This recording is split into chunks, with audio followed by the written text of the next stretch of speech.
Et David acheta l'air et les bœufs pour 50 cycles d'argent.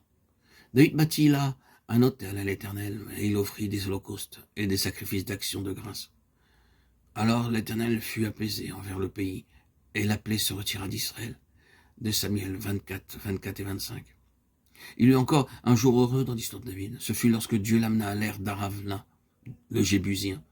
Il succomba à la tentation de dénombrer le peuple, tout comme si sa force dépendait de lui et de l'importance de son armée. Dieu dut donc le punir, et il se répandit dans l'ère d'Aravna, le Jébusien. Ce fut un très grave péché, mais Dieu le pardonna. C'est pourquoi ce fut un jour heureux dans la vie de David. N'est-ce pas un jour heureux dans votre vie lorsque Dieu vous pardonne quelques graves péchés commis lors d'une désobéissance aveugle à sa volonté? Les voies de Dieu sont parfaites. Psaume 18, 31. Dieu a toujours en vue l'aboutissement d'une chose, et ceci depuis son origine. C'est quelque chose que nous, êtres humains, nous ne pouvons pas comprendre facilement. Mais si nous patientons, Dieu lui-même nous enseignera. Dieu avait en vue pour David un dessein très élevé lorsqu'il l'appela, bien que David ne le comprit pas pendant plusieurs années. Nous aussi, lorsque nous venons devant Dieu, dans la repentance, nous ne connaissons pas la pensée de Dieu en nous sauvant. Nous sommes alors préoccupés d'être pardonnés, lavés, purifiés, justifiés devant Dieu. Et lorsque Dieu commence à nous enseigner ses voies, nous le questionnons ou même nous lui résistons. Mais nous voyons d'après la parole de Dieu qu'à travers des difficultés de toutes sortes, Dieu cherche à nous révéler clairement et progressivement sa pensée. Tout ce qui est expérimenté dans la vie commence à revêtir une plus grande et plus profonde signification céleste et éternelle. Nous voyons alors que Dieu nous conduit dans ses voies, selon sa pensée, son plan, et nous découvrirons que nous devons attendre très patiemment pour apprendre la pensée de Dieu.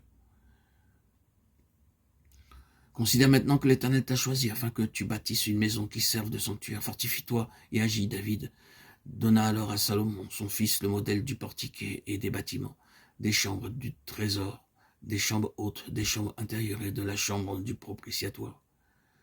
C'est par un écrit de sa main, dit David, que l'Éternel m'a donné l'intelligence de tout cela, de tous les ouvrages de ce modèle. 1 Chroniques 28, 10, 11, 19. Au lieu même où David fut corrigé, s'érigeait la maison de Dieu, 2 Chroniques 3.1. Depuis, lors commença pour David une véritable joie. Il avait connu des jours heureux, des jours merveilleux, mais rien de comparable à la joie qu'il éprouva là, près de l'autel, sur le lieu même où s'érigea le temple de Dieu. Dieu était alors en mesure de donner à David le modèle de son temple, ainsi que la certitude que son fils avait été choisi par Dieu pour le construire. La joie qu'exprima alors David fut une joie d'une toute autre sorte. Ce fut la joie qui accompagne la révélation du plan céleste pour la maison de Dieu. Le roi ainsi que le peuple se réjouissaient. Cependant, David n'aurait pas été en mesure de se réjouir ainsi s'il n'était pas passé par toutes ces expériences. Chaque étape fut nécessaire. La joie du Seigneur est votre force. Mais la joie qui suit la révélation du plan céleste et la connaissance de notre participation à ce plan surpasse toute autre joie. Dans cette joie, vous entrez dans le plan et le dessein de Dieu touchant son peuple, aussi bien maintenant que dans les âges à venir. Priez donc pour que le Seigneur vous conduise de joie en joie jusqu'à ce que vous parveniez à la plénitude de la joie du Seigneur, qui est votre force.